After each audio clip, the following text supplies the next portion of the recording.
Fala pessoal, bem-vindos ao podcast É do Jogo, um podcast onde a gente fala sobre saúde, performance, treinamento, lifestyle, empreendedorismo. Aqui a gente começa falando de treino, esporte, alimentação, a gente vai para qualquer caminho, né, onde a conversa nos levar.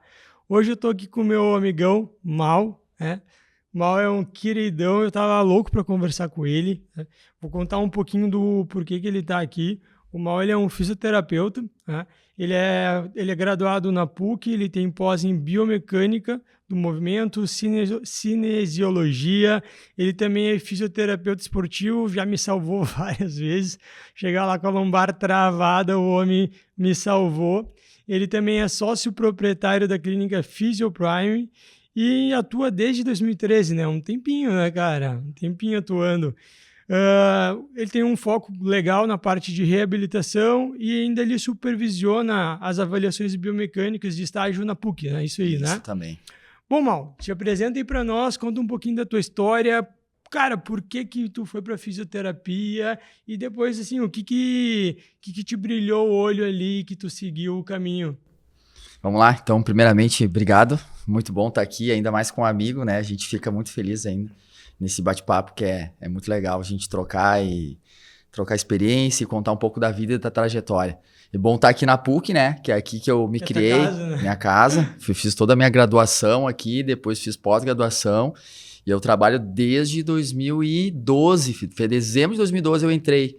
Então eu me formei em 2009, trabalhei naquela época que eu trabalhei, contando a história já, foi um resumo assim. Eu me formei aqui na PUC, né? Eu entrei para fisioterapia porque eu queria fazer uma área da saúde ligada mais ao esporte. Eu sempre gostei muito de esporte, eu pratiquei esporte desde pequeno, assim. Então eu corria, jogava futebol, fiz artes marciais, fiz várias coisas. Sim, sempre foi um cara ativo, nunca foi gordinho, nunca... Daí eu joguei tênis muito tempo também, Legal. muito tempo. O que tá faltando pra tu começar a jogar comigo? Eu tô na corrida, tô muito apaixonado pela corrida. Pô, hoje jogou eu, Sim. Amigo do Mal também nutre, o Sim. Bruno, o Miranda e o Guilherme Dutra. Olha aí, ó. Olha que... Mais um esporte que eu vou praticar contigo aí. Bora, irmão, bora. E daí eu pratiquei muito esporte e eu queria essa parte ligada ao esporte. Eu pensei muito em educação física na época, fiquei bem inclinado, daí eu tive uma lesão bem séria de tornozelo. E daí meu pai, a gente foi no médico, fiz um entorse grau 3, que é um entorse que tu tem uma lesão de vários ligamentos do tornozelo, geralmente de 3 ligamentos a mais, um estiramento que é um grau grande, às vezes é associado à fratura, né? A gente viu no caso do Marlon, que foi um entorse grau 2 para 3 com fratura associada, que esse jogador do lateral do Grêmio que teve uma lesão agora. Ele tratou contigo ou o caso Não, só que é um caso que foi agora recente, apareceu na mídia, que foi uma lesão bem séria, foi mais associando ao caso dele. E o primeiro médico queria operar, daí o segundo médico, cara, não precisa, vai fazer fisioterapia. E daí, quando eu fiz físio, assim, eu vi, nossa, cara, é aí. Uhum. É aí. E daí fiz vestibular, entrei na PUC, né? E daí fiz a graduação, me formei, trabalhei com futebol um tempo, né? Eu trabalhei um pouco no Grêmio, deu 2 anos e meio no Grêmio. Na época eu era estagiário, acabei ficando um pouco no profissional também, na parte do profissional. Legal. Depois peguei clubes do interior, trabalhei em Novo Hamburgo, trabalhei em São José, trabalhei no Cruzeirinho, que é em Cachoeirinha. Lá na tua clínica tem um monte de camiseta de jogador, né? Já atendeu vários, né? Isso, daí comecei essa parte do esporte, né? A gente fez uma parceria com os sócios, meus sócios são fisioterapeutas do esporte também, trabalharam comigo no Grêmio, 2 trabalham no Grêmio ainda. Então a gente formou essa clínica também. Mas daí, voltando ao assunto da minha história, foi ali, eu me apaixonei, foi bem nessa lesão, nesse entorse, daí eu vi como é que é o atendimento, cuidado, a evolução que tu tem para tu voltar pro esporte, né? E ali foi minha paixão, cara. Ali que... Legal. Cara, é muito engraçado que sempre tem um motivo, né? É raramente do nada, né? Eu digo isso porque quando eu fui na primeira vez no nutricionista, Sim. Eu não gostei, cara. Eu comecei a estudar mais ainda sobre o alimento depois que eu consultei com ele. Então, assim, eu já entendia um pouquinho, né? Lia em fórum, na época era fórum, né? Conhecimento, underground. Claro. Aí, fora de bodybuilder e tal. Aí eu vi os bodybuilder, frango, arroz, ovo e brócolis. A gente sabe que hoje dá pra ter uma variedade muito melhor, né? E daí o cara me passou umas refeições com, chester e pãozinho. Daí eu, tá de sacanagem, né? Que é isso, né, cara? hoje não, depois de uns anos, bastante anos, Sim. eu entendi. Ele estava atendendo um adolescente de 15 anos, ele ia Sim. chegar ali, eu não fiz nem a reconsulta, então eu não dei tempo, né, pro cara.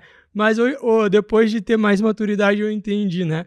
Mas, cara, eu fiz essa relação contigo porque o fato de eu ter achado ali que eu podia melhorar aquele plano que foi prescrito para mim, que me fez estudar e que daí fez eu gostar de nutrição e além, enfim, de treinar e ir para esses... Enfim, né? E o cara estudar isso, né, cara? É muito... É uma paixão que acontece na vida, assim. A gente, com a maturidade, a gente vai vendo e sempre tem um link, né? O que te chama, o que tu vai fazer, assim, né? Meu pai sempre dizia, Maurício, tem que fazer uma coisa que tu gosta, mas todo pai pensa assim, ó, ou tu vai ser médico, advogado, ou engenheiro, sempre pensa nisso, né? Meu pai dizia, tu vai ser cozinheiro e vai ser pobre se não for nutricionista, né, cara? Exato. E lá em casa é engraçado, que lá em casa meu pai foi formado em Direito, né? Meu pai trabalha como delegado, foi aposentado já.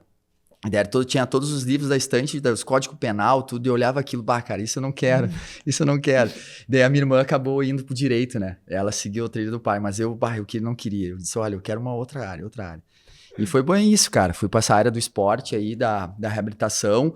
O legal é que a fisioterapia é uma área gigante, assim, né? Sim. Que nem essas áreas da saúde, a nutrição, tu pode ir diversas áreas da nutrição, né? Desde nutrição hospitalar, né? Que a fisio é a mesma coisa, tem a fisio hospitalar, que ele é muito importante, tem diversas áreas. E tem essa parte do esporte, que é uma parte que vai crescendo cada vez mais, né? A fisio esportiva, ela é mais fechada, agora ela talvez está expandindo mais, né? Ela é muito mais ligada ao futebol, né? Sim, agora, sim. A gente vê que a fisio, tem desde os lutadores de UFC, tem fisio específico para galera do judô, tem que viaja com os caras, pessoal agora que a gente está muito no pessoal do triatlon, da corrida, que é um... Acho que hoje o pessoal entendeu que a fisio, principalmente quem é atleta, amador e atleta, que ela também é preventiva, né? Não é só para tratar. E eu acho, daí tu me corrige se é por isso ou se aconteceu outra coisa, que a popularização das liberações miofaciais, né, que os osteopatas faziam, o físio também, eu acho que isso fez trazer... Isso é eu fora da bolha, né? A minha impressão é que isso fez a galera entender que, cara, eu preciso... se eu machuquei, eu preciso procurar esse tratamento que eu falei, né? Ou outros, enfim, que o profissional vai indicar, mas isso também é preventivo, né? Então, assim, acho que o cara começou a entender que ele pode fazer coisas preventivas que não só o exercício. Porque às vezes o cara se machuca porque não faz, né? Por exemplo, o cara não treina a perna e joga bola, machuca o joelho. Pode ser que, né, se ele treinasse, ele não machucaria. Mas ele sabe agora que, tô com uma dorzinha aqui, ainda não foi grave, se eu ir lá e fazer uma agulha, uma liberação, outra técnica que tu vai aplicar, vai ajudar, né? Tu acha que isso que eu tô te dizendo realmente foi um dos pontos, essa questão das liberações, agulha e tal, que fez alavancar ainda mais os físios esportivos? Ou não, tem outras coisas também que evidenciaram isso? Não, eu acho que isso é, com certeza, uma das maiores, assim, a gente vê muito na mídia, né, como evoluiu essa parte de liberação e técnicas da fisioterapia preventiva, desde mobilidade e aquecimento, né, a gente tem visto agora cada vez mais, né, atletas de grande nome que levam seus fisioterapeutas para as competições, né, então a gente tem visto muito isso. Óbvio, o principal tópico, certamente, a gente sabe, né, que é sono, né, para o cara render performance, a gente sabe, o melhor recovery é sono e alimentação, né. É o tópico, né? A alimentação é o top. Depois, que é muito importante, é isso. A gente fala que a fisioterapia preventiva, ela entra ali no terceiro, quarto ali, que vai ser o quê? Ajuste de carga, né? Que a gente sabe que os melhores agora é a adaptação do tecido à carga. A gente tem que entender que nossos tecidos, tanto articulares, ósseos, a gente tem um tanto de sobrecarga que pode gerar uma lesão. Né? A gente sabe que às vezes quando tu passa desse limite, a gente chama de envelope de função. Tem um médico, Scott Dye, que ele é muito bom, é um dos melhores que falam sobre corrida. E ele fala disso, quando esse envelope, se tu passa um pouquinho de carga, é lesivo. Se tu passar para baixo, não é lesivo, só que não é treinável, tu não tá dando um estímulo normal. E se tu ficar nessa carga adaptada ali, é muito difícil tu te machucar, né? Que é uma Sim. carga adaptada. Então, se tu passou disso, tu pode ter lesão. Então, esse da gestão de sobrecarga, a físio tá muito integrada junto com a educação física, né? De quanto que a gente pode dar de estímulo para o cara não ter uma lesão. Porque a gente cada vez a gente tá mais junto, né? Porque o cara vai dar o treino, o fisioterapeuta também dá um treino, mas dá um treino preventivo. Só que isso a gente tem que ajustar. Não dá para muito estímulo, né? Muito estímulo, passa do envelope e pode causar uma lesão. E na musculação é mais fácil cuidar isso, né, cara? Agora, no esporte, correndo, jogando, cara, é muito difícil. Até porque se tu tá fazendo um treino, aí tu tá ali indo bem no treino, pá, sobrou uma bola, vamos por um jogo de futebol. Ah, vou dar aquele pique violento ali pra buscar ela. O cara não vai, tipo, tá, porque no treino eu vou dar um pique devagarinho. Sim. O cara tá jogando tênis. Ah, tá ali só tocando a bola, daí vai uma bola longe, cara, vou buscar essa. E às vezes numa dessa que o cara passa talvez esse limite que tu tava explicando, né? Eles têm as mensurações agora, os atletas estão tudo com aquelas cintas, né? Tu viu que eles têm umas cintas de GPS, então tu consegue... Os fisiologistas agora têm toda essa questão de sobrecarga. Quantos sprints ele deu no treino, quantos quilômetros ele correu durante o jogo. Só que tu não consegue falar assim pro cara, agora na último lance aí não corre. Não tem como avisar o cara, né? Então não tem como, não sprinta mais, não corre mais. Tu já fez 10 sprints no campo, já correu 10 km, vamos tirar o cara. Então ele não tem esse contato, né? Sim. A gente não tem como dosar isso. Mas é bem isso, cara, a gente não tem como ter ideia. Acontece muito com o atleta, o cara tá correndo, às vezes, tipo um corredor amador, assim, o cara tá correndo na orla ali, o treinador passou pra ele, corre a 5:10. Tá, o cara já correu uns 10 quilômetros, tem mais 2, e vou correr agora, fazer um 4:30, tô me sentindo super bem, né, uma velocidade bem rápida, 4:30, 4. E daí ele acelera e ali o cara machuca, que é bem isso. O cara tá fazendo o treino normal, ele, vou dar um pouquinho mais que eu tô me sentindo bem, e daí que ele machuca. Mas isso é complicado, né? Porque o cara quer melhorar e evoluir, né? Então, o cara sente que fica na rédea se ele... vou parar aqui se eu tô bem. Sim. Né, cara? É bem complicado. Foda. Cara, quando eu fui ano passado na Maratona de Porto Alegre, eu fui no 5km. Sim. Eu sou... minha corrida, nem por fôlego, minha panturrilha e minha posterior de coxa fadigam muito, né? Não tenho esse hábito de correr. Aí no final, cara, eu me arrisquei, cara. No último quilômetro, eu vi, tá sobrando fôlego. Daí eu dei um print naquele 1 quilômetro, a panturrilha endureceu, eu, foda-se, vou correr. Aí eu passei um monte de gente aqui, ó. Comecei a passar um monte de gente. Cara, nessas que o cara... Eu só, meu Deus, espero que a minha panturrilha não abra nessa porra. Às vezes é nessa que o cara se machuca, né, cara? Exatamente, cara. É o finalzinho ali, mas essa liberação de adrenalina no final, o cara vai chegando, o cara acelerando, é muito legal, né? Massa. É muito massa, é muito massa. Cara, deixa eu mandar uma coisa. Falando ainda das fitas, acho que eu vou falar especificamente do UP, é o nome, né? Sim. Cara, tu viu que no ATP teve uma polêmica no início do ano, né? No primeiro Grand Slam, da Austrália. Sim, eu vi os caras comentando. Que eles proibiram, né? Aí, cara, eu queria que tu explicasse pra galera por que tu sabe, né? Por que eles proibiram, o que tava mensurando ali que não podia, o que é diferente de um... Porque muitos telespectadores aqui não sabem, né? O que é esse dispositivo. O que ele tem de diferente para um Garmin, por exemplo? O que ele mensura a mais? Perfeito. A gente tem vários dispositivos agora modernos, né? Que eles mensuram diversas coisas do nosso dia a dia, né? Um deles é o Garmin, que eu estou usando agora. Esse é um Garmin para corrida, o Forerunner. E eles mensuram diversas coisas, desde pelas oscilações da tua frequência cardíaca, o outro é o HRV, que é uma estatística de frequência cardíaca, uma média de frequência cardíaca durante o dia, que ele faz uns cálculos estatísticos para ter uma dose, ele faz um cálculo de quanto de sobrecarga cardíaca teve no dia, né, da frequência cardíaca. E ele mensura sono, quanto de sono, ele dá mais ou menos assim, ele chama de body balance, que é o quanto de sobre teu corpo tá, quão cansado tá teu corpo. Cara, isso eu achei muito louco, cara, com um olhar meio cético, cara, porque o meu paciente me mostrou e ele, esse meu índice de descanso tá assim, então eu não posso treinar muito pesado hoje. Como é que tu acha isso? Tu acha que é uma ferramenta que dá para se basear ainda nessas ferramentas? Ou, na verdade, não é isso que ele está dizendo? A interpretação foi errada? Vou te dizer, o Garmin, evoluiu bastante, assim, né? Ele é uma marca bem muito boa, assim. E como ele faz um cálculo e é teu, assim, né? Como tu que tá usando, ele já te conhece, né? Uhum. Ele não tem ainda uma IA, né, adaptado, que esse que é o UP, né? O UP tem essa vantagem que ele tem uma IA dentro dele, que ele faz cálculos estatísticos e ele conversa até contigo. Aprende a ler melhor. Que daí não vamos chegar sobre o UP. Mas o Garmin, como ele te conhece, ele vê, já te conheceu em momentos que tu não esteve cansado. Então, ele vê pela tua frequência cardíaca, quanto de sono que tu dormiu, se tu dorme com o relógio, é importante dormir com ele, né?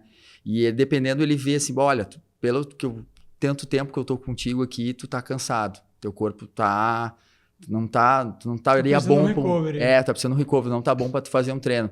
Não é à toa que às vezes ele avisa assim, hoje o dia está muito leve. Hoje tu pode fazer um treino, ele avisa, né? Legal, não Garmin, Então, talvez ele acordou muito cedo, não dormiu muito bem. E daí teve momentos durante o trabalho que ele teve que fazer uma logística, uma correria, não fez nenhuma atividade física extenuante. Subiu a frequência. Subiu a frequência e daí, vou fazer academia. E daí ele olhou assim, e daí o Garmin falou, olha, tu já teve um dia bem cansado.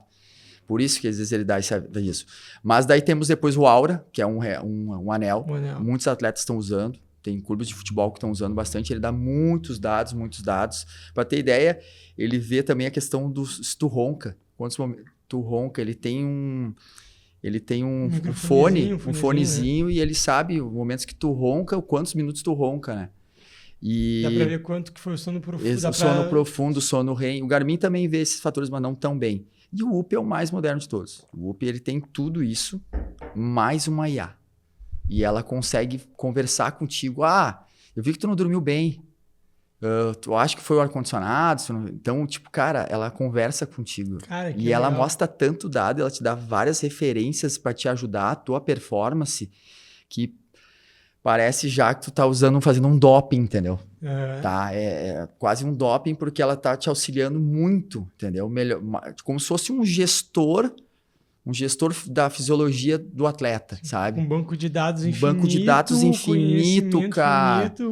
Ele te avisa assim, esse jogo a gente viu que tu fez mais sprints para as laterais, talvez tu pode diminuir teu sprint lateral. Ele dá muitas coisas assim, feedbacks, cara, que eu acho que talvez isso no atleta de tênis deu essa interferência. Eu acho que muitos dados bons, muitos avisos que auxilia demais o atleta, e isso pode burlar. Eu acredito que deve ter isso que foi o UP deu ali, que aconteceu com os atletas, né?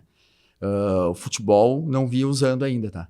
Futebol a galera não tá usando. Não, o UP no futebol não. Eu vi o GPS porque só. Não tem hábito só. Não tem hábito. Não tem hábito. Talvez não faça muito... Isso.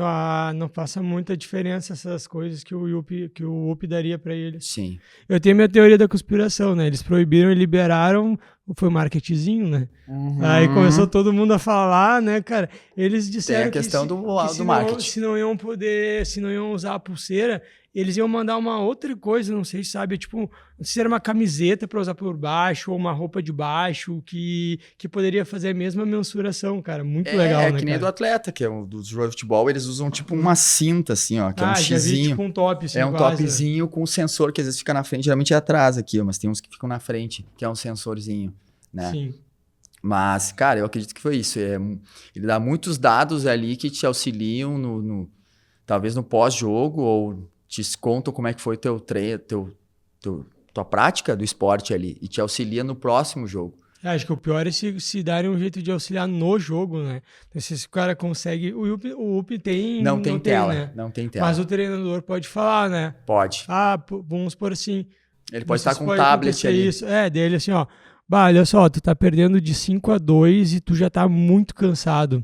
Deixa esse aí, vamos pro próximo. Exato. Recupera nesse set e vamos pro próximo set. Se o cara tá com tablet, ele consegue ver. Tua frequência tá bem alta, geralmente no segundo set, será, tua frequência não fica assim. A gente vê que tá movimentando muito. Geralmente, sei lá, saca e vai pra rede. Vamos fechar logo esse ponto.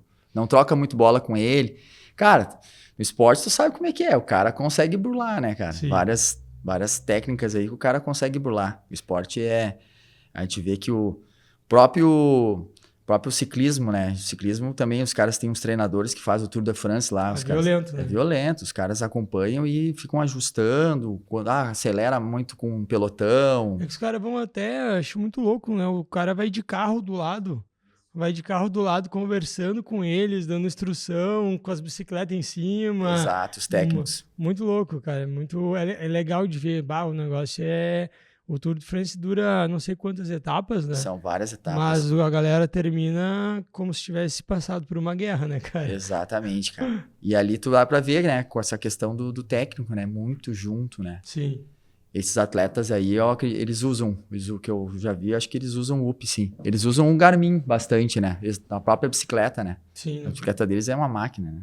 Bicicleta de 100 mil reais. 100 mil reais, é uma loucura, uma loucura. Mas, irmão, saindo da IA e ainda falando uma coisa que tu tentou mensurar como mais importante, sono, descanso e físio, apesar de tudo, cara, eu vejo que dificilmente o cara viaja com o treinador, não o treinador instrutor, o educador físico, mas o cara viaja com o físio. Exato. Né, cara?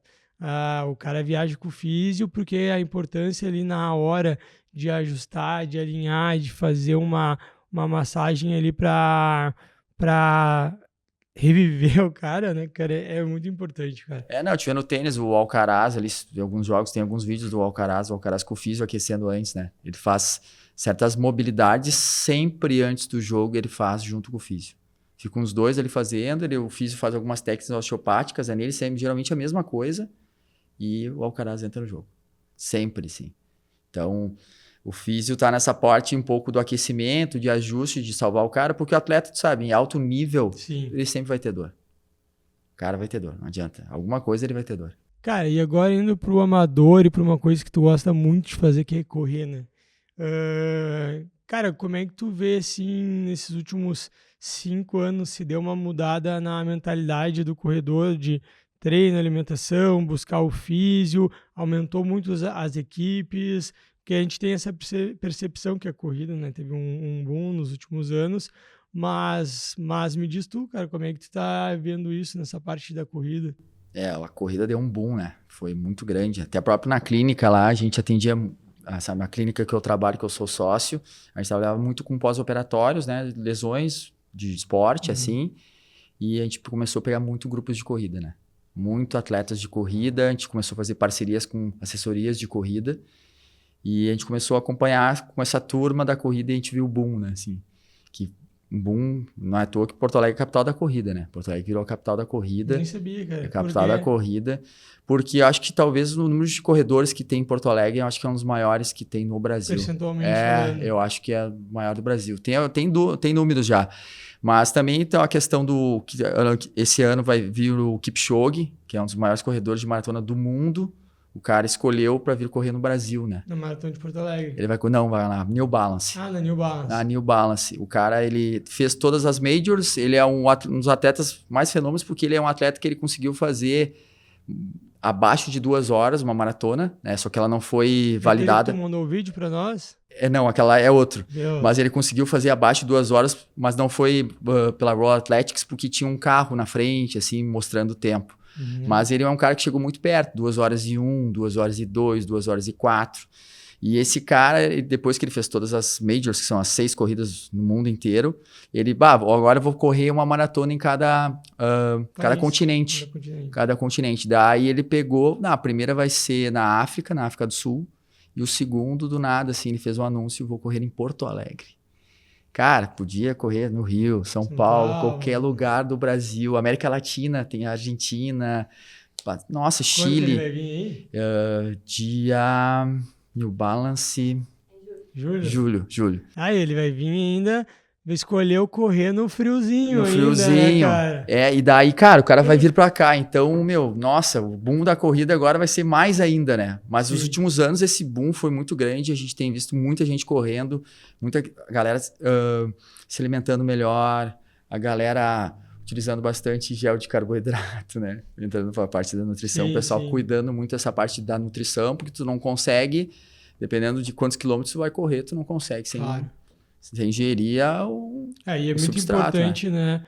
Eu falo para os meus pacientes que estão emagrecendo, estão em déficit calórico, que é a semana da prova, eu mudo tudo, né, cara? Claro, a não ser que é um cara que esteja preparando para uma maratona ou para uma meia maratona, que daí eu falo, ó, no último mês, nem vamos tentar emagrecer, né, Exato. cara? Vamos estabilizar. É isso. Na verdade, se o cara fizer um protocolo com mais tempo, na verdade é já para ele ter terminado de emagrecer 4, 5 meses antes, né? Para poder ficar uns 4, 5 meses com uma dieta hipercalórica só performando. Mas tem os loucos que chegam, né? Ah, eu vou ir na maratona, daqui a 3 meses eu tenho que perder 10 quilos. Né? 10 eu exagerei, mas Sim. 4, 5 quilos e tal, o cara tá gordinho, deu... assim, ó, então vamos dar uma sofrida nos próximos 60 dias, porque daí nos últimos 30 dias é preciso que tu esteja comendo bem, exato, bem direto, né? Mas quem corre 10, 15, eu sei que não é de prova, mas mais pra a galera ali que tá correndo de maneira amadora, cara, às vezes a gente precisa ali, no mínimo uns 3 dias, dar uma melhorada na alimentação, fazer um superávit calórico e fazer uma ressíntese de glicogênio, deixar o cara bem para o cara correr. Se o cara vem de um déficit calórico muito grande, daí até, quem sabe, uma semana para ele também o corpo descansar. Quando a gente está em déficit calórico, além dessa questão da energia que a gente está falando, o corpo fica mais estressado. Então precisa dar esse descanso ali para fazer uma prova, né? Não, e é bem isso. O cara precisa, para performar, ele precisa que o corpo esteja tudo certinho, né, cara? Nessa questão de nutrição, principalmente, e nessa parte também de fortalecimento, a fisioterapia preventiva. E a gente vê agora muito, cara. Como a corrida deu um boom, e eu acredito que mais, no mínimo uns 4, 5 anos ainda continua esse boom de corrida. Talvez ela dê uma baixada.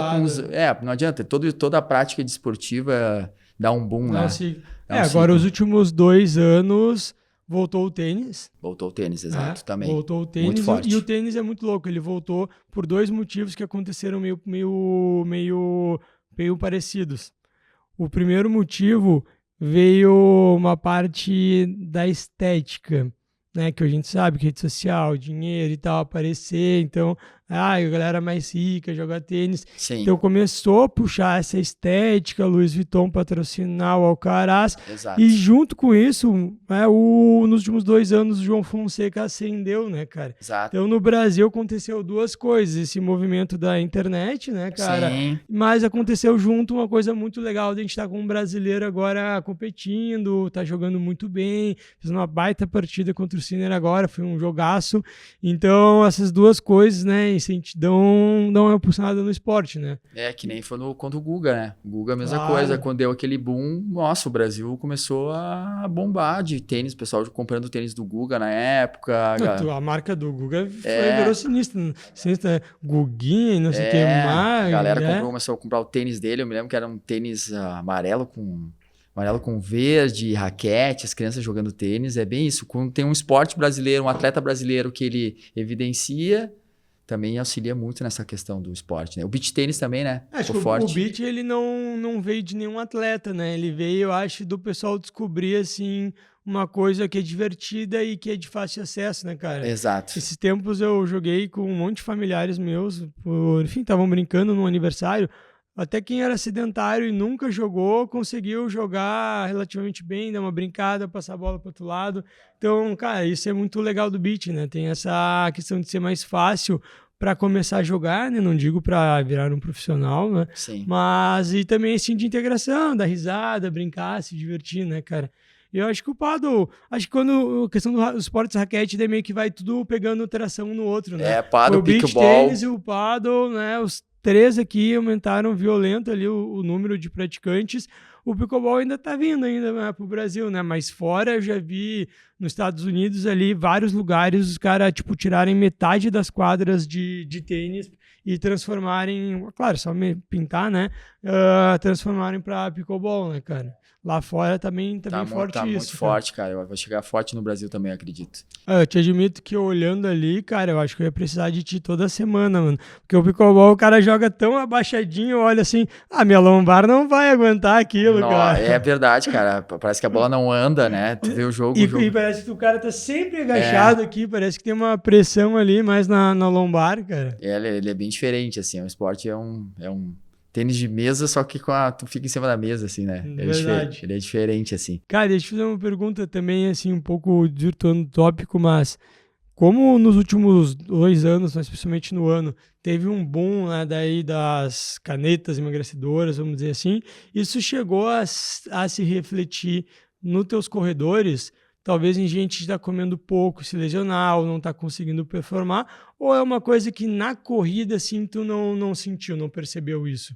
Eu vou te dizer, cara, que nesse ano não, mas no final do ano, no final do ano passado, a gente já pegou 2 atletas que tiveram lesões, uma de panturrilha, gastrocnêmio medial e outra de posterior, que associado à caneta tem muita perda muscular, né? Massa muscular. Óbvio, o cara emagrece muito, é perfeito, Sim. é ótimo. Só que o cara tem essa perda muscular. E mesmo ele treinando, os 2 atletas que se machucaram, eles faziam um reforço muscular, só que eles perderam muito músculo. E para tu performar, os 2 corriam muito bem. Um ia fazer uma maratona, meia maratona de Jurerê, e o outro iria fazer, eu não me recordo, cara, mas era fora do Brasil. E os 2 se machucaram sério antes da prova e não puderam ir fazer a prova. E foi exatamente isso, eles usavam a caneta emagrecedora, continuaram fazendo reforço e num treino, num dia do longo, os 2 foi a mesma coisa, o longo, que é quando tu vai fazer um treino maior que o normal durante a semana, tu vai fazer o quê? 12, 16, 20, 18, geralmente mais que 10, 12 quilômetros, que eles chamam de longo. E eles se machucaram por sobrecarga e o músculo falhou em algum momento e rasgou. E foi associado à caneta emagrecedora, os 2. E a gente começou até a pesquisar sobre isso, né? Não tem muito artigo ainda, mas vai ter algumas publicações sobre isso. Que é relativamente recente, né? Mas acho que pode ter influenciado vários fatores. O fator de, às vezes, o cara fica com uma restrição calórica muito alta, então tu já fica mais cansado, então tu necessariamente vai ter que te esforçar mais, além da perda de massa magra que tu falou. Essa perda ela vai ser do seguinte, da restrição calórica muito alta, né? Querendo ou não, o cara que corre, ele faz um reforço, mas ele não faz um treino de hipertrofia. Exato. Então não tem aquele estímulo para manter tanta massa muscular, né? E provavelmente o cara pula a refeição, não comeu a quantidade de proteína correta. Exato. Então talvez todos esses fatores, né? E no futuro a gente vai ver se tem algo químico relacionado, né? Mas todos esses fatores aí influenciaram para isso, né, cara? A lesão, a gente sempre fala, a lesão não é só por uma culpa, né? Geralmente são vários fatores que causam uma lesão, né? Hoje é um dos maiores problemas e mais difíceis para um fisioterapeuta de grande clube de futebol ou de vários esportes é isso. Então, a gente tentar prevenir uma lesão, principalmente as musculares, né, que os atletas de futebol têm muito. Então, cada vez saem mais estudos e eles mostram que geralmente são multifatoriais. Então, eu não vou dizer que foi a caneta. Certamente o cara não dormiu bem. Então, ele tem 2 filhos pequenos, teve que acordar de noite várias vezes, não se alimentou bem, déficit calórico, alguma coisa, tipo, dia... Tudo. Ou geralmente, quando ele fez um exercício lá na academia, ele fez umas séries a mais, já estava cansado a posterior, daí no outro dia ele acelerou, ou durante o treino, se ele fez um treino um pouquinho mais rápido do que o normal. Cara, são vários fatores, até o calçado. Isso é muito louco. O fator externo, cara. Se, tipo, que a gente chama de fatores externos é assim, ó, piso molhado. Entendeu? Já peguei atleta que tava fazendo ultramaratona, o cara tava correndo naquelas trilhas, no meio de uma montanha, e o cara escorregou com o pé, a perna pro lado, e ele rasgou o adutor. Então, não foi culpa, foi que escorregou fator externo, foi o solo, entendeu? Então, são vários fatores para ter a lesão, né? E... Cara, vão ter dados certamente agora com estudos sobre a caneta. No São Paulo, né, no clube de futebol, ano passado foi divulgado que os atletas estavam usando muito, né? Não lembro se era tirzepatida ou semaglutida, e teve um índice bizarramente alto de lesão no São Paulo Futebol Clube ano passado. Saiu uma matéria sobre isso já, eu cheguei a dar uma lida. Vão ter algumas correlações, mostrar alguns fatores disso associado, vão ter dados, vão ter pesquisa, eu acredito que vai ter. Mas certamente tem alguma correlação devido a essa perda, não só perda de gordura, mas perda muscular, assim, né? Eu acho que deve ter alguma correlação. Mas o cara emagrece bastante. Claro, isso a gente não pode dizer que não. Não tem como não dizer. É uma ferramenta que, aplicada da maneira correta, é muito boa. O cara tem que ter um médico e um nutri junto. É só isso, cara. Ter um médico e um nutri junto e fazer o que eles pedem, né, cara? Porque daí, né, claro, ter um médico e um nutri junto para não ter esses outros problemas e, óbvio, ter um treinador, um físio, né? Tudo isso para o cara também ficar com tudo alinhado. Ainda mais se é um atleta amador, um profissional, nem vou dizer isso, né? Apesar de que, cara, os atletas profissionais, às vezes a gente fala de um jogador de futebol ou de um corredor, mas a maioria dos atletas que são profissionais, cara, se não são os top de elite, cara, eles não têm acompanhamento de tudo. Tem um cara que eu gosto muito de acompanhar no Instagram, que é o Demoliner. Ele é até aqui do Rio Grande do Sul. Ele fala sobre o orçamento tenístico e tal, traz umas curiosidades. E daí ele postou um blogzinho lá, um vlog em Wimbledon ano passado. Eu comi isso. Tudo meio de olho. Daí eu perguntei, ele me respondeu, cara, tu não tem nutricionista? E ele, não.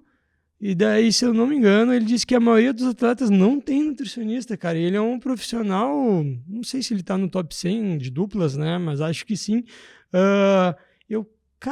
Os profissional ali não tem, porque, claro, hoje em dia um atleta do top 100 de dupla sofre para viver, né, cara, no tênis, né? Então, pegando agora corredor, futebol que seja, se o cara não é de um clube da Série A ali que tem grana, cara, às vezes o cara tem um nutricionista no clube, né? E isso é bom, mas não tem algo individualizado para ver tudo isso aí junto, né, cara? Exato, depende o quão profissional o atleta é, né? A gente sabe, grandes atletas que nem Cristiano Ronaldo. Cristiano Ronaldo tem nutricionista, tem o médico dele, tem o fisioterapeuta dele, tem o jogador físico dele. Não, o Cristiano Ronaldo, ele tem, assim, ó, um hospital pra ele, né, cara? Ele tem uma área... A meta dele é ficar naquele shape trincado até os 100 anos, né? Ele tem uma área... Ele é violento. Ele tem uma área de recovery na casa dele. O LeBron James também é um outro que também tem isso aí. Então, são super atletas que eles têm. Mas tem outros atletas que também. Os caras não têm nutricionista, não tem educador físico, não tem nada, né? Então, depende do nível do atleta. Mas a gente vê muito do amador agora querer ter isso, né? Então, isso é muito bom lá para a clínica que a gente tem isso. Tem muitos corredores que eles têm o nutricionista deles e eles têm, o meu fisioterapeuta. Eles sentem esse aconchego, essa parceria, sabe? E isso é muito bom para nós e é muito bom para eles, né? Esse acompanhamento nosso com o atleta, né? Até porque a gente que trabalha e daí a gente quer puxar performance num esporte, tu já tem um dia estressante, às vezes vai lá, trabalha bastante, cuidar da casa, gerir, tu não vive pro esporte, né? Aí o cara, ele não tem aquele tempo de recovery que nem os bodybuilder profissional, assim. Cara, a maioria treina e dorme o dia inteiro, cara. Exato. Aí tá, beleza, ele faz uma ação de marketing, posta um vídeo e tal, mas o bicho não fica de pé o dia inteiro trabalhando num lugar. Às vezes vai fazer uma consultoria online, fica em casa, dorme, né? Então, cara, eu tô falando dos profissionais ali, né? Da maioria dos profissionais open e tal, principalmente fora do Brasil, que o custo de vida no Brasil é mais caro, né? Então, cara, pra galera amadora, o cara vê mais sentido isso, investir, até porque às vezes assim, imagina se estragar o meu dia da corridinha, cara, minha válvula de escape me deixa feliz, aí eu, vou no Nutri, vou no Físio, mano, porque eu não posso perder esse momento bom da minha semana, né, cara? Exatamente. A gente vê muito isso, né? O pessoal do autocuidado, o pessoal cuidando cada vez mais um do outro e nessa questão de... Cara, que é a área de escape dele, né? Esse é o lazer dele ali, aquele momento que ele vai correr com os amigos, né? E daí que entra muito forte essa questão da assessoria, voltando à outra conversa, né? Sim. Que as parcerias, as assessorias cresceram muito no estado do Rio Grande do Sul, tem muito, cada vez mais. Tipo, hoje de manhã na orla, tu passava lá, eu tava hoje de manhã, tava muito cheio, cara. Muito cheio e agora tá pré-maratona de New Balance e maratona de Porto Alegre. São as duas mais fortes, né, do ano. Em Porto Alegre, no caso. Em Porto Alegre, no caso, essas duas são as mais fortes. E vou te dizer, cara, no nível de Brasil já, são uma das mais importantes do Brasil. Cara, por que eu sou muito leigo, né? Por que a New Balance é uma... que todo mundo adora, que esgotou rapidamente os ingressos? O que ela tem de diferencial? A New Balance é uma maratona bem nova, eu acho que ela tem o 3º ano dela, acredito aqui em Porto Alegre, e ela fez um trajeto diferente que ela de Porto Alegre, que é um trajeto que ela tem como eu posso te explicar, ela não tem uma altura de pista, ela não tem uma elevação, né, muito baixa, então ela é considerada a mais rápida do Brasil. Então, A Maratona de Porto Alegre até tentou baixar um pouquinho, tirar algumas zonas de Porto Alegre que pegavam um pouquinho de altimetria, lembrei da palavra altimetria, diminuir a altimetria para ficar parecida, mas a New Balance ela consegue ser a mais rápida de Porto Alegre, né? Uma das mais rápidas do mundo, segundo a New Balance. E, cara, é uma prova muito boa de se fazer devido à estrutura da New Balance, né? Então a New Balance, quando fez aqui ano passado, foi uma baita prova, foi muito legal. E vieram os atletas de fora, assim, eles montam uma estrutura muito legal. Fizeram dentro do Golden Lake ali, que é o... Então, foi uma estrutura fantástica, fantástica a estrutura. A prova foi boa de correr, toda a estrutura que eles botam para os atletas, para os familiares ver então, as pessoas. É uma prova glamurosa. Glamurosa. Não, Porto Alegre é maravilhosa, não posso te dizer. Porto Alegre, para mim, é até melhor que a da New Balance, só que a New Balance fizeram uma estrutura muito boa. E... Cara, o patrocínio, né? Muito forte, né? New Balance, muito forte, né? E, cara, esse ano, imagina, esse ano eles vão trazer o Kipchoge, né? Então, ela virou um glamour, assim. Legal. Não só aqui em Porto Alegre, mas pro Brasil, assim. Muita gente de fora vem correr, né? Muita gente fora do Brasil, assim. Não só de Brasil. Ano passado, na de Porto Alegre, trocando para Porto Alegre, teve pessoas que foram lá na minha clínica lá, que o cara era de Manaus... O cara era do Rondônia, Roraima, de tudo que é lugar, os caras faziam recovery. Como é que descobriu antes? Cara, a gente postou, a gente fez muito stories, né, da clínica e botou no Google e no Meta e a gente foi botando lá, temos recovery no sábado e domingo, que a gente abriu sábado e domingo na clínica. E, cara, lotou. Lotou gente de fora e daí a gente fez uma área de coffee, assim, de café, pão de queijo e tal, e a galera fazia o recovery, ficava ali tomando e conversando. A galera isso lá no estacionamento, né? Lá na estrutura. A gente fez lá na estrutura e também lá na clínica. Também lá na clínica. Nos dois, cara. A gente fez um pós-prova lá, que a galera corria, fazia um recovery lá, nas tendas, que a gente ficava em 2 tendas. A gente botou 2 tendas na maratona de Porto Alegre e na New Balance. E depois na clínica também. A gente foi pra clínica, montou uma estrutura pra receber a galera, porque foi muita gente. E é isso. Cara, eu vou dizer uma coisa. Se tu corre 5 ou 10 quilômetros e nunca foi na Maratona de Porto Alegre, pelo menos, não vou dizer nas outras, porque foi a única que eu fui, vai, cara. É muito legal. É muito legal, cara. É muito legal. Eu vi uma senhora caminhando com um treinador, um cuidador. Eu vi pessoas com deficiência física. Cara, fantástico. Eu vi gente que estava só caminhando, mas que queria completar porque tinha alguma limitação física. Cara, eu achei muito legal. Cara, é emocionante, assim. Achei muito legal. Eu já tinha acompanhado, já corri uma época, eu parei e voltei. E aí, como eu entrei nessa parte da fisioterapia pro corredor, assim, eu vou correr também. Daí voltou aquela paixão. E eu acompanhei já a 3ª, 4ª maratona de Porto Alegre, que a gente tá junto, com várias assessorias, assim. E na última... na penúltima, tinha alguns atletas meus, assim, que eu ajudei eles nessa parte de reabilitação até chegar ao final da prova. E ver eles chegando, assim, cara, emocionados de te abraçar. Nossa, cara, é um boom de adrenérgico, nossa, euforia, cara, parece que eu tinha corrido, assim, cara. É uma loucura, o olho começa a brilhar, cara, porque é emocionante, velho. É emocionante ver o quanto o cara, porque é muito treino, né? A gente fala assim, cara, é mais difícil tu fazer o treinamento da maratona do que a maratona. A galera pensa, qualquer um corre uma maratona. Cara, é verdade. Qualquer um corre uma maratona. Muitos não vão conseguir, tá? Mas muitos vão conseguir. Mas tu fazer o treinamento para a maratona, cara, vou dizer, aí que a maioria quebra nisso aí. Eu conheço várias pessoas que já estão no 2º, 3º ano tentando fazer todo o treinamento para fazer a maratona. Cara, tu envolve no mínimo 6, dependendo de como tu tá iniciando, uns 6 meses no mínimo para se preparar. Isso se é uma pessoa, daí tu me corrige, se é uma pessoa que já aguenta uma meia. Se é tipo, imagina eu, Renan, supondo que eu não me lesione, né? Eu consigo correr 5 pensando na minha parte muscular. Acho que de cardio eu conseguiria correr 10. Mas pensando que eu consigo correr 5, claro, num pace baixinho, pace 6, alguma coisa assim. Imagina, quanto tempo eu precisaria para conseguir correr uma maratona, cara? Preparar a minha musculatura, que é fraca.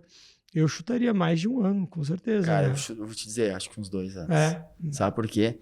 Tem essa questão de os músculos entenderem o quanto de sobrecarga e não machucarem. E tu não ficar, assim, arrebentado, assim. Eu sei porque eu já comi volumes grandes, assim, eu nunca fiz maratona, né? Já fiz meia, mas já corri volumes de 28, 33 quilômetros. Vou fazer ainda uma, mas estou ainda nos meus 21 ali, tô me adaptando ao meu corpo para entender esse volume de sobrecarga e tá pronto, assim, para encarar uma maratona. Mas a gente vê, cara, quando tu corre, assim, um volume grande, a gente vê o quanto de desgaste, o quanto que tu tem que estar treinável para aquilo ser adaptável para ti, né? Sim, sim. Sim, porque eu disse ali, chutei um ano, pensando que nem vai dar, né, como tu disse, mas pensando que o cara só vivesse pra isso, né? Sim, não, o cara fez pra isso. O cara só vivesse pra isso, vou acordar todo dia, treinar, fazer o recovery, porque imagina, tu que já corre 21 ainda nem tem ideia de quando tu conseguiria fazer isso, né, cara? Não. É um preparo muito longo, né, cara? Muito grande. E tem essa questão, né, do treinamento, que a gente tá falando do tempo de treinamento para tu fazer a maratona. Só que pensa quantas horas por dia tu vai gastar para fazer teus treinos, né? Porque o cara tem que fazer um reforço, tem que fazer um longo. Digamos que o cara tem que correr um longo, que nem hoje de manhã. Tinha um pessoal correndo que tem que correr 24 quilômetros. 24 quilômetros o cara vai correr em 2 horas, 2 horas e meia. No mínimo, 2 horas e meia, quase 3 horas, dependendo do pace da pessoa. Então ela vai gastar 3 horas hoje de manhã nisso. Depois ela vai estar muito cansada, vai dormir, vai descansar, sei lá, fazer um reforço específico. Fazer um recovery, só que durante a semana também ela tem que fazer várias corridas durante, às vezes eles chamam de treino duplo, tu correr de manhã e correr de tarde, então tu tem que ter muito tempo, e o volume semanal de corrida dessa pessoa para fazer uma maratona geralmente é mais de 80 quilômetros na semana. Sim. Então imagina, a pessoa corre 100 quilômetros na semana, tenta dividir cada dia da semana quanto que ela tem que correr, é muito, cara, por isso que eu tô dizendo, a maratona eu acho que qualquer um pode fazer, às vezes o cara consegue, vai caminhando, corre um pouquinho, mas fazer o treinamento para periodização da maratona, cara, é muito cansativo. Não, mas eu achei legal, cara, porque eu me inscrevi na de 10, né? Sim. Daí eu pensei assim, eu mudei para de 5 um dia antes. Eu pensei assim, talvez eu não consiga fazer os 10 correndo por causa da minha posterior ali, mas talvez eu consiga correr os 10, fechar. Daí eu olhei ali, se passar de tantos minutos, tu é retirado da prova. Daí eu, não vou passar essa vergonha, né? Não vou passar essa vergonha, né, cara? Vamos fazer 5. Eu falei de 5, não corro o risco de me lesionar e de ser retirado da prova. Sim. Não, mas o meu 5 é bem bom, cara. Eu corri 5 também, eu achei muito bom. A última maratona de Poa, eu corri 10 quilômetros também. Foi bem bom.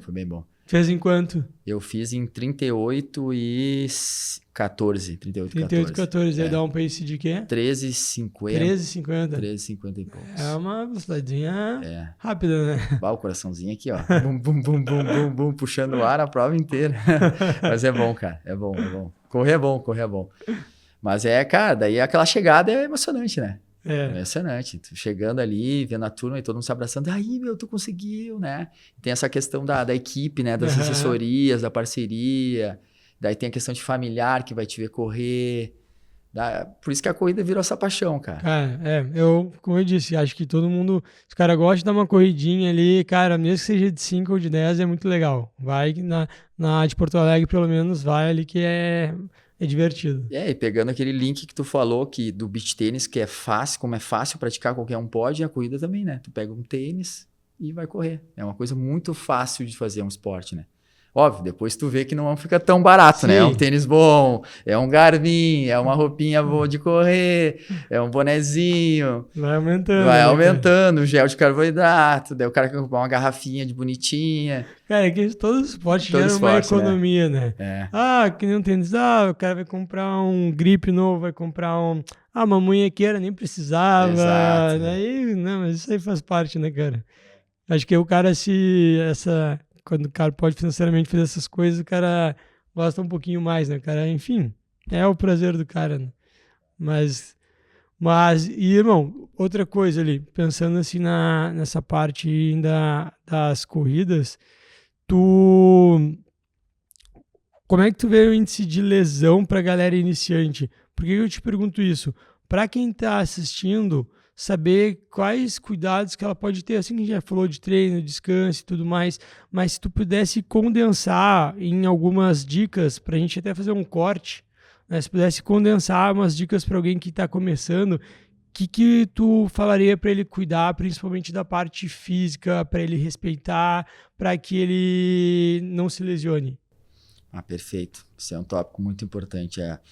O principal, eu acho que para praticar qualquer esporte é o reforço muscular.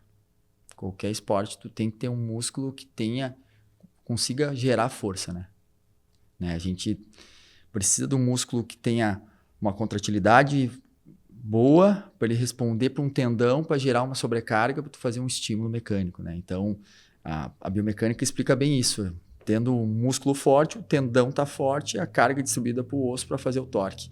Então, mais músculo, mais performance. Óbvio, depende também, tem isso. Mais força no mais músculo, força no músculo. Não mais hipertrofia necessariamente, exato, né? Porque a gente vê que um queniano, ele não é super hipertrofiado, né? Ele não pode ter muito músculo, senão ele não vai conseguir correr tantos quilômetros. Mas o músculo forte, ele é muito importante na questão de...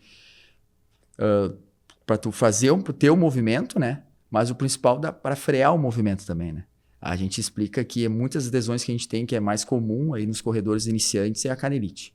É verdade. Então, eles têm muita fraqueza da musculatura ali, dorsiflexora, plantiflexora, músculos que fazem a inversão de tornozelo, que eles distribuem aquela carga mecânica na região da tíbia.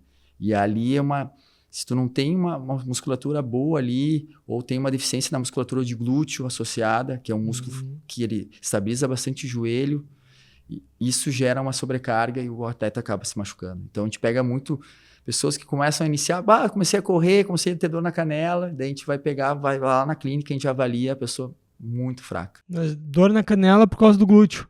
Exatamente. Dor na canela porque muito fraco o glúteo, quase nada sem panturrilha, sabe? Não tinha nenhuma parte de reforço muscular, ela só iniciou a correr. Vou correr, sabe? E daí muitas lesões é disso, a pessoa não ter um treinamento muscular adequado. E daí a gente faz esse link sempre com o educador físico, né?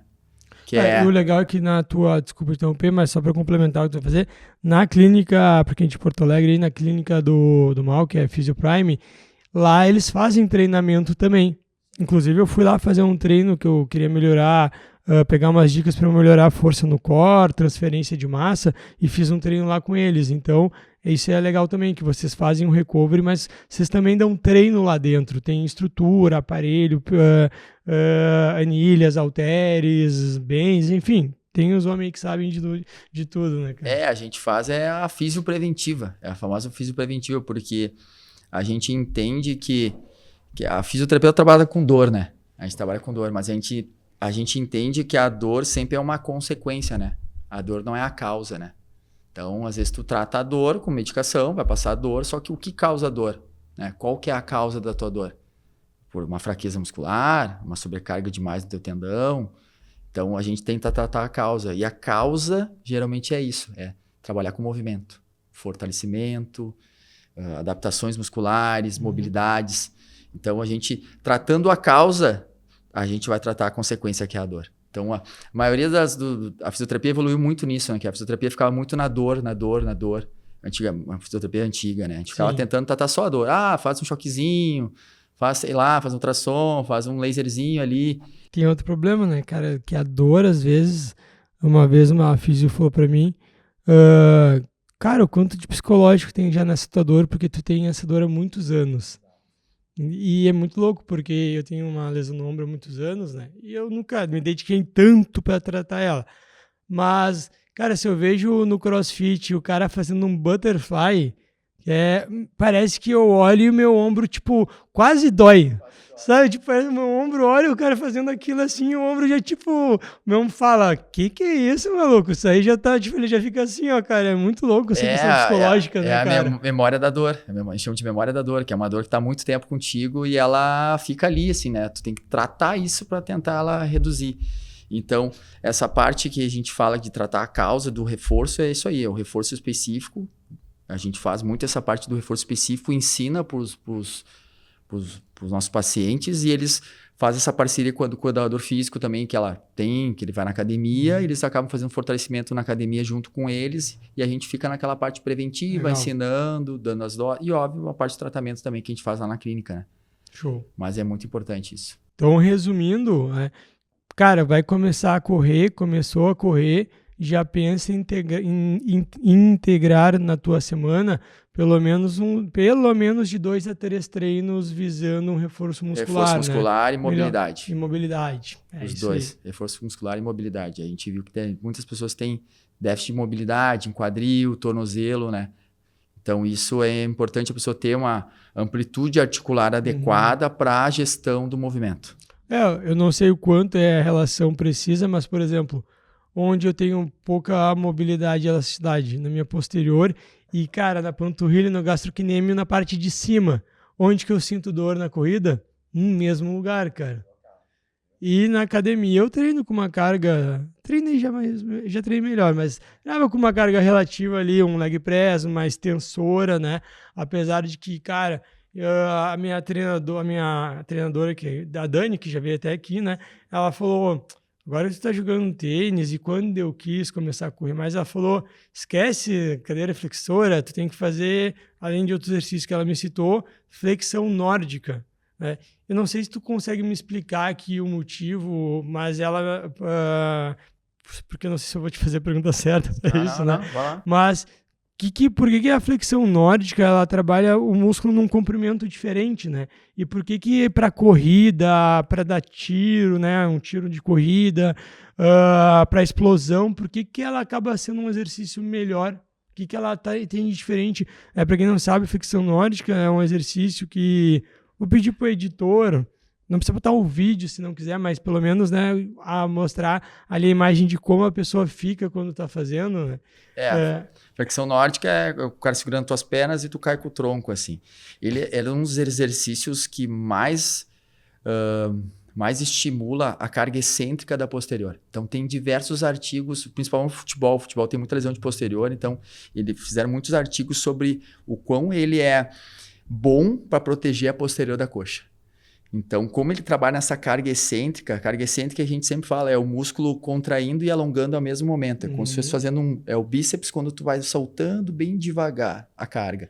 E ele, como ele dá um torque excêntrico, ele faz uma hipertrofia do músculo, não só no músculo, também no tendão. E a carga excêntrica é muito boa, né? Ela dá muito estímulo para o tecido. Então, a gente fala que o melhor fortalecimento é o excêntrico, né? Porque tu dá um estímulo de força no músculo, tanto no tendão e no músculo, né? E ele é um dos exercícios muito preventivos, mais tópicos, que a gente gosta de utilizar também, só que tem que cuidar o quanto de sobrecarga, porque ele é muito lesivo, né? Então, exemplo, no futebol, fazem ainda com os atletas eles chamam de microdoses. Tipo, 3 séries de 4, 3 séries de 5. Se ele fizer e ficar com uma fadiga muscular e no outro dia for correr ou no mesmo dia... O cara rasga. O cara rasga porque é um torque excêntrico, é muito lesivo, dói muito, dá dor muscular. E às vezes, se tu dá muito estímulo no torque excêntrico, o cara pode rasgar. Vai dar um tiro lá, o cara rasga. Só que ele é muito preventivo, né? Porque, como eu te falei, ele hipertrofia bastante, não só o músculo como o tendão. Ele dá aquela protegida no músculo e tendão. Então, é um dos exercícios melhores, assim, para posterior. A gente fala que é a cadeira nórdica. Pode fazer associado com uma band amarrada e tu te joga, assim, para ajudar. Tem um isométrico também, que tu pode segurar só na posição, ir para trás. Mas é um exercício muito bom, que eles têm usado bastante nessa parte de reabilitação aí, ajuda muito nessa questão. Atletas de alto nível fazem. E outro exercício que tem crescido muito na parte da reabilitação é o isométrico. Isométrico a gente já usa há muito tempo o isométrico, né? O que eu tenho de memória é que sempre que alguém machuca alguma coisa do joelho, tem que fazer a extensora com isometria. Eu falo de uma maneira bem leiga, que eu não sou especialista nisso, né? Eu sempre ouvi isso, né, cara? Porque o torque isométrico, tu protege a articulação, né? Então, tu tá fazendo força sem movimento. Então, tu faz força, o músculo tá contraindo, o tendão tá contraindo, só que o movimento tá parado, né? Que nem o bíceps, né? Torque isométrico, o bíceps tá contraído, o tendão tá, só que o cotovelo não mexe. Então, o torque isométrico, contração isométrica, a gente tem usado muito na reabilitação, principalmente para tendões. O tendão gosta de isometria. Muitos artigos falam sobre isso, que o tendão ele gosta de 2 coisas, calor, contração isométrica e tremor, coisas que vibram. 3 coisas. 3 coisas, não são 2, 3 coisas. Coisas que vibram. E E o torque, o excêntrico que a gente falou também é uma coisa que Sim. o tendão gosta também. Que ajuda a evoluir, a melhorar ele, Isso, se adaptar. Se adaptar. É adaptar. muito bom. Mas ela falou correto pra te ver. Posterior da coxa, o excêntrico é muito top. Focar mais. Mas eu não posso, por exemplo, ou é diferente. Tô fazendo uma flexora, né, ali, na cadeira flexora, deitado, e daí eu só fazer mais devagarinho a parte da excêntrica já seria parecido ou não é tão parecido? Parecido. Parecido. Um torque excêntrico. Só a diferença é a carga, né? Aqui vai ser todo o teu corpo caindo, sim, né? Sim. E Mas ali eu vai nem ser. aguento. Eu fui tentar fazer sozinho esses dias, cara, porque eu tava ali sem treinar há muito tempo. E daí quando eu botei ele, vai rasgar? Não dá. Cara, sozinho eu não recomendo, cara. Eu vou te dizer, tem poucos atletas que eu consegui ver segurar aqui, o cara descer até retinho, assim, com o rosto no chão e voltar, assim. Dá, esse cara é MacGyver. Poucos atletas, assim, que eu já peguei de segurar aqui, o cara vai até o chão e voltar, assim. O cara tem que ser muito forte, posterior. Muito forte, muito forte. Mas vou te dizer, esses atletas, assim, eu não lembro deles ter machucado a posterior, que conseguiam fazer. Como é que tu organiza teus treinos? De força, funcionais, com a tua dinâmica de corrida? Eu tô conseguindo fazer 3 treinos de musculação. Geralmente, um dos treinos eu faço mais funcionais, são exercícios mais funcionais associados bem para corrida, para performance, um pouco de pliometria, isometria, coisas de glúteo, core, músculos específicos da corrida, e outros treinos eu boto associado de perna e mais full body. Então, faço tanto o membro superior, o membro inferior. Mas com uma ideia um pouquinho mais de hipertrofia, de força, também um pouco funcional, mesclado. Eu geralmente os 2 dias que são hipertrofia e o outro dia mais pliometria, mais... E nesses dias tu costuma ir até a falha no movimento? Porque isso é uma discussão, né? Uma discussão. Enfim, não é que é uma discussão, mas quando o cara vai na falha, no movimento, aí como é que tu vai estar no outro dia para correr? Exatamente. Você vai treinar ali um treino de perna pesado, vai ficar 2, 3 dias com dor muscular, como é que tu vai correr depois disso? Eu vou te dizer, quando eu sei que eu tenho que correr no dia, tá? Ou vou correr no outro dia, eu não faço a falha. Mas se eu sei que, já fiz de manhã, corri, daí tô na academia, fazendo um treininho um pouquinho mais forte de perna. Pô, tô ali na cadeira extensora, tô no leg ali, eu tô no Smith, no stiff. Daí eu, vou fazer. Vou puxar um pouquinho mais. Vou puxar um pouquinho mais. Mas tem que ter um bom conhecimento, né, do corpo. Tem que ter, tem que se conhecer. Porque de repente, se tu fez no mesmo dia, tem gente que pode se lesionar, né? Exato. Já tá mais fadigada a musculatura, tem que ter um bom feeling, né? Tem que ter Exato. anos de treino, né? Tem que ter anos de treino, tem que se conhecer, tem que ter um educador físico muito bom para cuidar desse teu treino e te dizer, o quanto de sobrecarga que tu vai dar ou não, se é bom esse estímulo, se tu pode fazer isso, né? Por isso que é bom o cara ter vários profissionais alienados a ele, um nutri muito bom. O cara ter vários profissionais. A gente tá comendo pouco, chega ali, corre de manhã, treina de noite, né, cara? Não, exato. Tem muita gente que gosta de correr em jejum, né? Cara, eu digo pra eles, quando eles me perguntam isso pra mim, Maurício, eu posso correr em jejum? Eu disse, cara, tem que falar em primeiro lugar com o teu nutri, tá? Segundo lugar, cara, não tem problema nenhum. Só que vai chegar um momento que teu corpo não vai ter glicogênio muscular ali, não vai ter. É que tudo depende pra mim, depende da quanto tempo ele vai correr e que intensidade. Cara, eu vou correr até 40 minutos, 50 minutos, uma intensidade moderada. Cara, quer em jejum? Toca a ficha. Tendo se alimentado bem no outro dia, principalmente na noite, isso né? Aí. Perfeito. Tranquilo, né? Porque, cara, uma coisa para quem não é atleta, assim, ou melhor, pode ser atleta, mas para quem precisa otimizar o tempo, é muito bom, né, em jejum, porque tu acorda, põe o tênis, toma no máximo um café preto e uma água e vai, né, cara? Só que no dia de noite o cara come uma massa, né? Tem que comer bem de noite. Ou então, às vezes, assim, para não pesar ali a digestão, porque a digestão é muito subjetiva, né? Tem gente que fica mais pesado, não, mas pega ali um melzinho, um doce de leite, uma geleia e come com uma torradinha, com uma banana. Só isso daí já vai dar uma boa segurada ali porque isso aí não vai dar energia pro cara ali na hora, mas vai dar aquela salvada no final ali do exercício, né, cara?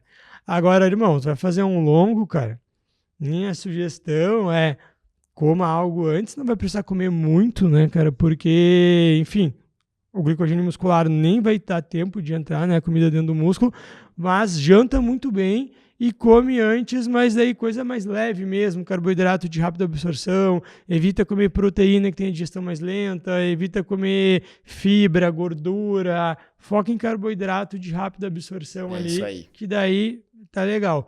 Agora, se tu vai ter um ultramaratonista, um Ironman, daí, irmão, daí marca uma consulta a gente conversar, porque daí o bagulho é mais embaixo, né, cara? A gente vê os grandes atletas do triatlon aí, Christian Blumenfeld, os caras, Mark Allen, que o cara ganhou várias vezes o triatlon aí, os caras veem que os caras fazem treinamento intestinal para tentar usar mais carboidrato. Daí tu vai lá, não vai usar um carboidrato se os melhores fazem, né? Claro. Eu sempre falo, tenta fazer como os melhores fazem. Não como um outro cara que tu viu na internet. Vi que o cara come, sei lá... exceção da regra. Exceção e foi super bem. Cara, sempre pensa nos melhores. Tu tenta ser parecido com os melhores. É ali que é o caminho, né? Cara, a ingesta de triatleta, da galera que corre o Tour de France, ciclista, cara, é uma ingesta de 50, 70 gramas de carboidrato por hora, cara. É muita coisa, cara. Se não é alguns que consumem mais, cara. E tu demora a se adaptar, né? Essa parte de treinamento intestinal, eu sei porque eu já fiz uns longos aí no terceiro gel ali, o teu corpo tem que entender o que é o terceiro gel, assim. Se o cara nunca... a primeira vez que usou 3 gel, cara, o teu intestino, ele Sim, pode dar uma diarreia, um desconforto. 30 gramas de carboidrato ali, depois de novo mais 30 gramas, dependendo quanto que o teu nutri te receitou ali. Às vezes tem um cafeína associado, outros não, usa hidrogel, agora tá cheio de tipo de gel, né? Eu sempre falo pra galera que nunca usou carboidrato em gel, não testa no dia da prova. Né? Exatamente. Não testa no dia da prova. Não, no dia da prova não é o dia. No dia da prova, cara, assim, ó.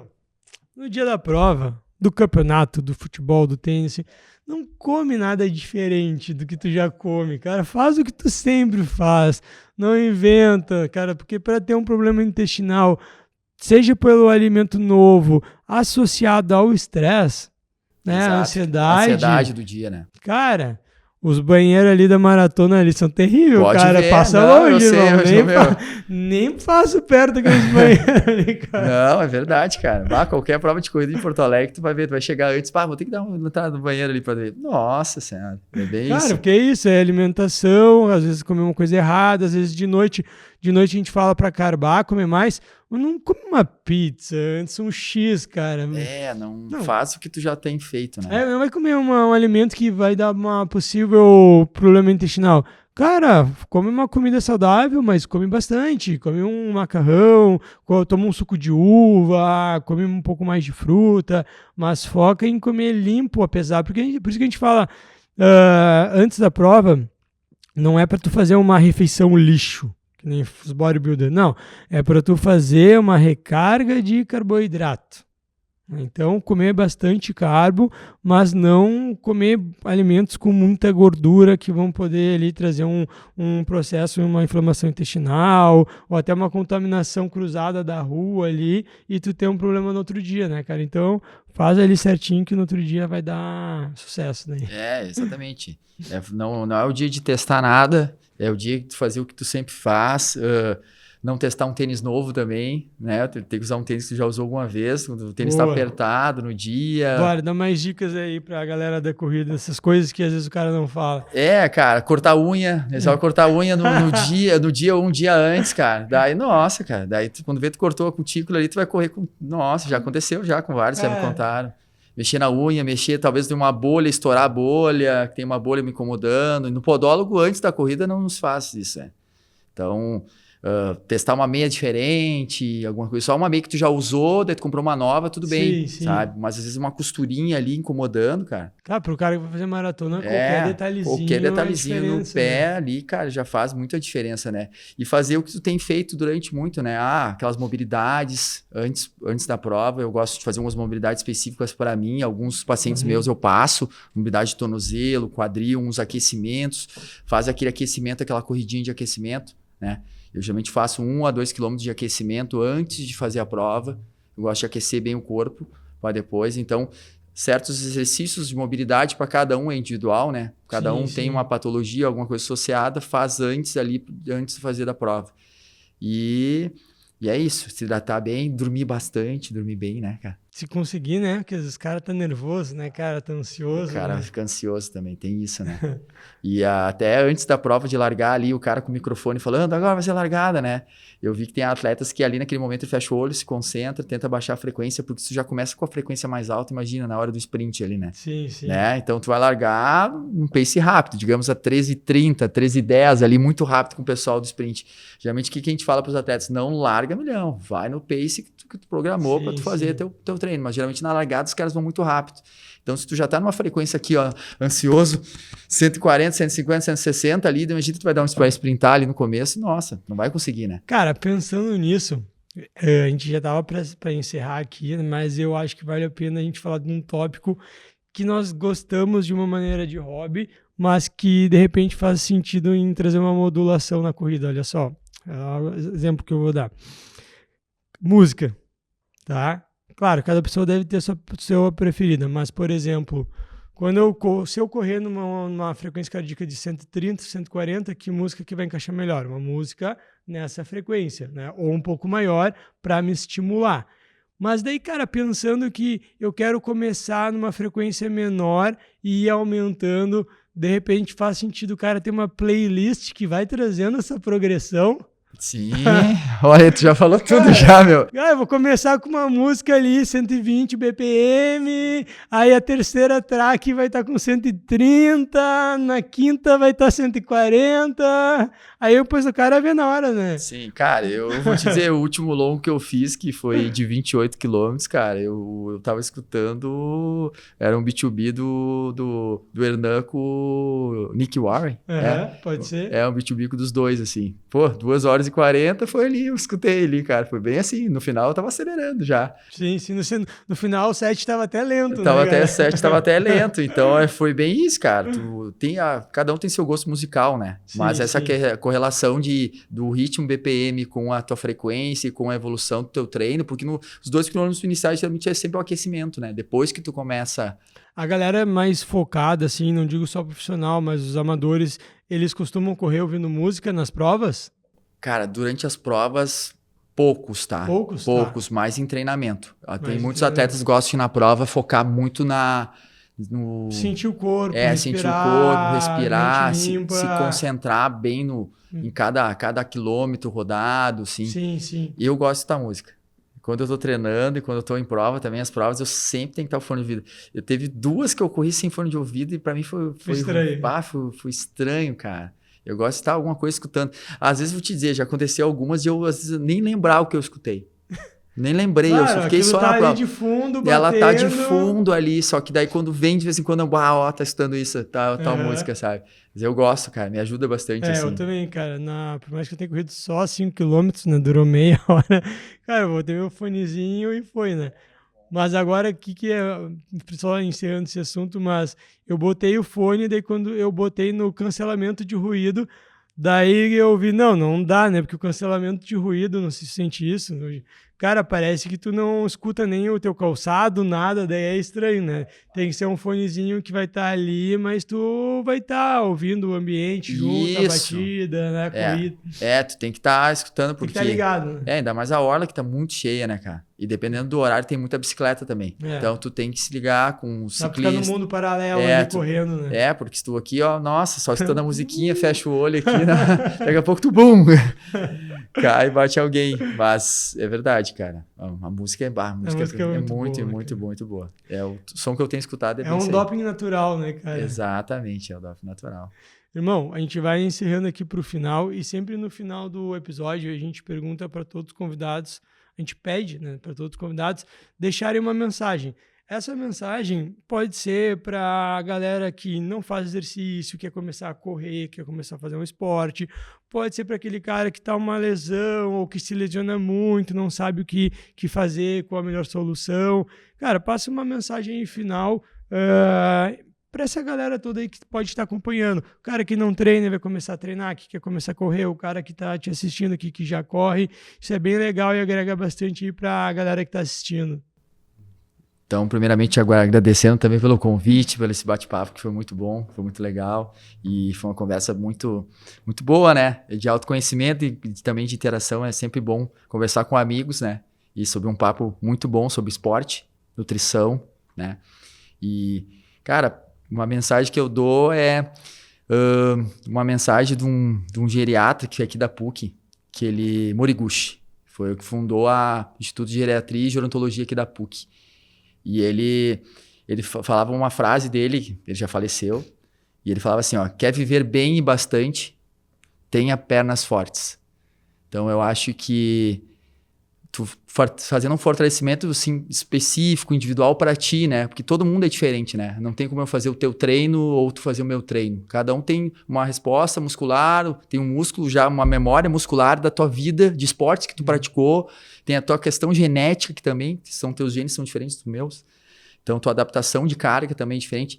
Faça teu treino específico para ti, né? Treine, faça reforço específico, faça físio, vá no Nutri, que é muito importante. E tu vai ver que tu vai ter uma vida muito boa, assim, vai se sentir sempre bem, né?